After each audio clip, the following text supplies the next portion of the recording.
Hi friends, welcome back to my YouTube channel galaxy tutorial. आज के इस video में हम लोग क्लास 10 के मैथ्स के चैप्टर 14 जो कि स्टैटिस्टिक्स है उसके एक्सरसाइज 14.2 के क्वेश्चन नंबर 6 को सॉल्व करेंगे। क्वेश्चन नंबर 6 जैसा कि आप देख सकते हैं, a student noted the number of cars passing through a spot on a road for 100 periods each of 3 minutes. ठीक है, एक स्टूडेंट है जो कि चेक कर रहा है, नोट कर रहा है कि कितना कार यहाँ से पास कर रहा है।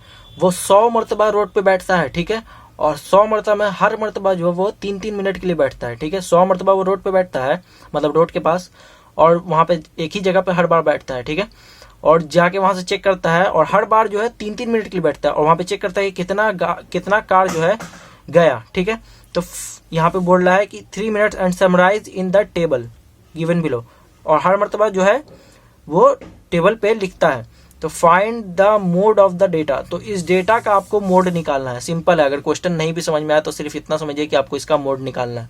मोड का फॉर्मूला आपको पता है, निकाल दीजिए। ऐसे क्वेश्चन समझना अच्छा है। सो यहाँ पे आपको इस टेबल का मोड निकालने के लिए कह रहा है। तो इस टेबल का मोड हम कैसे निकालेंगे? मोड के फॉर्मूला से निकालेंगे, इजी है। मोड का फॉर्मूला हमको पता है, उसी से हम लोग इस टेबल का मोड निकाल सकते हैं। यहाँ पे है नंबर ऑफ कार्स, फिर है आपका फ्रीक्वेंसी। नंबर ऑफ कार्स है आपका 0 to 10, 10 to 20, 20 to 30, 30 to 40, 40 to 50, 50 to 60, 60 to 70, 70 to 80, last यही है। इसके बाद है फ्रीक्वेंसी। फ्रीक्वेंसी भी आपको गिवन है 7, 14, 13, 12, 20, 11। 7, 14, 13, 12, 20, 11, 15 और लास्ट 8। ठीक है, इसका आपको मोड निकालना है। मोड का फॉर्मूला होता क्या है? मोड का फॉर्मूला होता है z is equal to L plus f1 minus f0 divided by 2 f1 minus f0 minus f2 into h। तो सबसे पहले तो आपको सब टर्म का वैल्यू पता चलेगा, तब ना आप इसको फॉर्मूला में पुट करके इसका मोड निकालिएगा। तो सब टर्म का पहले हम लोग वैल्यू पता करेंगे। तो एल क्या होता है? लोअर। सबसे पहले यहाँ पे देखिए कि मैक्सिमम फ्रीक्वेंसी यहाँ पे कौन सा है? मैक्सिमम, क्योंकि मोड जो होता है मैक्सिमम फ्रीक्वेंसी से ही निकलता है। मैक्सिमम फ्रीक्वेंसी यहाँ पे कौन सा है? मैक्सिमम फ्रीक्वेंसी इसमें आप जैसा कि देख सकते हैं 20 है। हाँ, सबसे बड़ा फ्रीक्वेंसी 20 है यहाँ पे, तो यहाँ पे maximum frequency is equal to 20 हो जाएगा। और मॉडल क्लास कौन सा हो जाएगा? Model class. तो जिस क्लास का फ्रीक्वेंसी मैक्सिमम होता है उसी को हम लोग मॉडल क्लास कहते हैं। जैसे इसका फ्रीक्वेंसी मैक्सिमम है तो इसका क्लास कौन सा हो जाएगा? Model class. मतलब 40 से 50 क्या हो जाएगा हमारा? Model class. 40 to 50। तो यहाँ पे अब हम लोग क्या चाहिए? एल का वैल्यू चाहिए। एल होता है दोस्तों lower limit of model class. L क्या होता है? Lower limit of model class. तो मॉडल क्लास यहाँ पे हमारा 40 to 50 है। इसमें अपर लिमिट ये है, लोअर लिमिट ये है, हम लोग जानते हैं। तो लोअर लिमिट इसमें क्या हो जाएगा? 40। उसके बाद है आपका F1 ही है ना आपका, ठीक है। उसके बाद F0 है, तो पहले F1, चलिए F0 भी यहाँ पे लिख लेते हैं। फिर है आपका F2 और फिर है आपका H। सबका वैल्यू आपको चाहिए। सबसे पहले F1 जो होता है आपका होता है फ्रीक्वेंसी ऑफ मॉडल क्लास। ठीक है, तो मॉडल क्लास ये है हमारा 40 to 50 और इसका फ्रीक्वेंसी कितना है? 20। तो यही हमारा F1 हो जाएगा। फिर F0 होता है frequency of class before model class. क्या होता है? Frequency of class before model class. ठीक है, वो क्लास का फ्रीक्वेंसी जो मॉडल क्लास के पहले है। तो मॉडल क्लास हमारा ये है 40 to 50। इससे पहले वाला क्लास कौन सा है? 30 to 40 और इसका फ्रीक्वेंसी कितना है? 12 है। तो F0 हमारा 12 हो जाएगा। इसके बाद है F2 हमारा क्या हो जाएगा? Frequency of class after model class. ठीक है, आफ्टर मतलब बाद। तो वो क्लास का फ्रीक्वेंसी जो मॉडल क्लास के बाद है। तो मॉडल क्लास ये है, उसके बाद वाला क्लास कौन सा है? 50 to 60 और इस क्लास का फ्रीक्वेंसी कितना है? 11 है। तो ये हमारा F2 का वैल्यू 11 हो जाएगा। अब बचा आपका H का वैल्यू। H जो होता है दोस्तों क्लास साइज होता है। क्लास साइज मतलब ये जो क्लास है ये किस साइज का है? तो क्लास साइज जो है निकलता है अपर लिमिट से लोअर लिमिट को घटा देने पे क्लास साइज निकल जाता है। कोई भी क्लास का आप लोगों को क्लास साइज चाहिए, एक का जो क्लास साइज होता है वही सबका होता है। जैसे यहाँ से 50 और 40 को घटेगा तो कितना बचेगा, 10 बचेगा। 30 में से 20 को घटेगा तो भी 10 बचेगा। 10 में से 0 को घटेगा तो भी 10 बचेगा। 80 में से 70 को घटेगा तो भी 10 बचेगा। मतलब इन सब का क्लास साइज जो है हमेशा सेम होता है, ठीक है। सब क्लास का क्लास साइज क्या होता है, सेम होता है, और होगा क्या, 10। अब हम लोग ये जो भी वैल्यू आया है इसको अगर हम लोग इस पे पुट कर दें इस फॉर्मूला पे, तो मोड हमारा निकल सकता है बिल्कुल आसानी से। तो चलिए पुट कर देते हैं।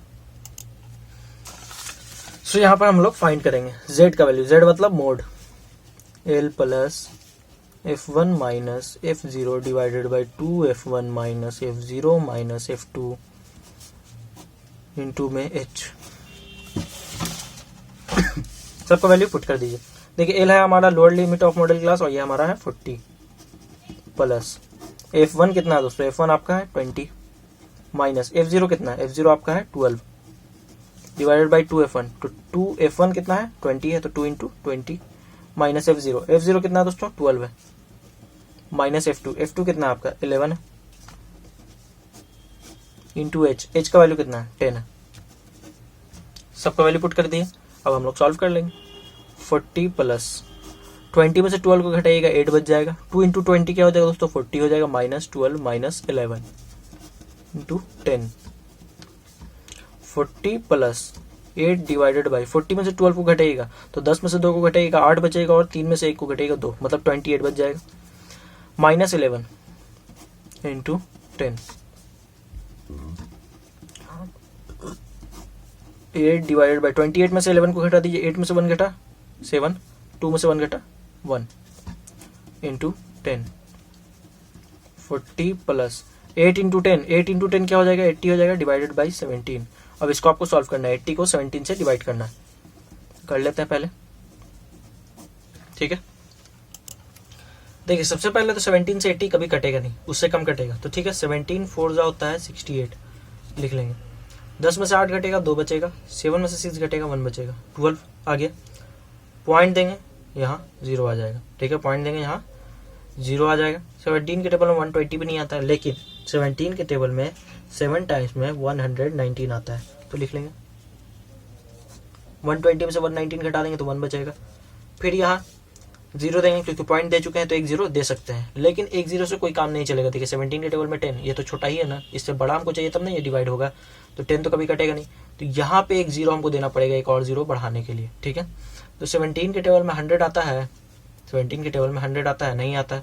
17 5 से 85 आता है, लिख लेंगे। 100 में से 85 घटेगा 15 बचेगा। अब देखिए पॉइंट के बाद 3 डिजिट आ चुका है ना, 705 पॉइंट के बाद 3 डिजिट हमारा आ चुका है, और हम लोग पॉइंट के बाद 2 डिजिट का ही जरूरत रहता है, तो 3 डिजिट आ गया, तो इससे आगे हम इसको सॉल्व नहीं करेंगे, ठीक है। अगर आप चाहें तो सॉल्व कर सकते हैं, लेकिन ये सिर्फ वेस्ट ऑफ टाइम होगा, क्योंकि पॉइंट के बाद हमें हमेशा 2 डिजिट का हमको जरूरत रहता है। आप मैक्सिमम 3 डिजिट ले जाइए।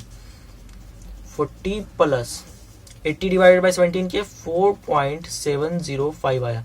अब हम लोग जानते हैं पॉइंट के बाद 2 डिजिट हमको चाहिए, तो एक डिजिट हम लोग यहाँ से हटाएंगे, इसको हटाएंगे तो ये चूंकि 5 है ना, 5 या 5 से बड़ा रहता है, तो इसको हटाने के लिए यहाँ पे एक डिजिट बढ़ाना पड़ता है।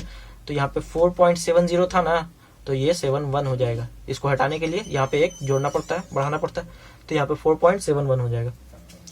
तो आप 40 प्लस 4.71 को दोनों को ऐड कर देंगे, 40 प्लस 4.71, तो क्या आ जाएगा आपका 40 प्लस 4 44 हो जाएगा। 0.71 जैसे था वैसे लिख लीजिए, ठीक है। ये आपका आ गया मोड, ठीक है। लेकिन आपके आंसर में दिया हुआ है 44.7, तो आप इतना भी चाहे तो लिख सकते हैं, कोई गलत नहीं है। आप 44.71 भी लिखिएगा तो भी गलत नहीं है, 44.7 भी चाहे तो लिखने के लिए तो भी गलत नहीं है। पॉइंट के बाद एक डिजिट हम लोग आगे पीछे कर सकते हैं, उससे कोई फर्क नहीं पड़ता है। तो 44.7 जो है आपका मोड जो है आंसर हो गया। मोड आपका कितना आ गया 44.7, यही आपका आंसर हो जाएगा। आप ये भी लिखिएगा तो भी आपको कोई गलत नहीं कर सकता है, क्योंकि ये भी आंसर यही आंसर आया, एग्जैक्ट आंसर यही आया। अप्रॉक्स दोनों अप्रॉक्सी लगभग समझ लीजिए, क्योंकि यहाँ पे अप्रॉक्सी आंसर आया था, अप्रॉक्स डिवाइड किए थे, पूरा एग्जैक्ट तो गए नहीं थे, तो अप्रॉक्स में ही इसका आंसर आता है। 44.71 भी लिखिएगा तो भी सही, 44.7 भी लिखिएगा तो भी सही। तो ये हमारा क्वेश्चन नंबर 8 जो था वो 6 था, वो कंप्लीट हो गया। So thanks for watching friends. अगर आपको वीडियो अच्छा लगा तो वीडियो को लाइक कीजिए, हमारे चैनल को सब्सक्राइब कीजिए, अपने फ्रेंड्स से शेयर कीजिए, और बेल आइकन को प्रेस कीजिए ताकि हमारे लेटेस्ट वीडियो का अपडेट आपको सबसे पहले मिल सके। तो मिलते हैं दोस्तों अगले वीडियो में, तब तक के लिए goodbye and take care.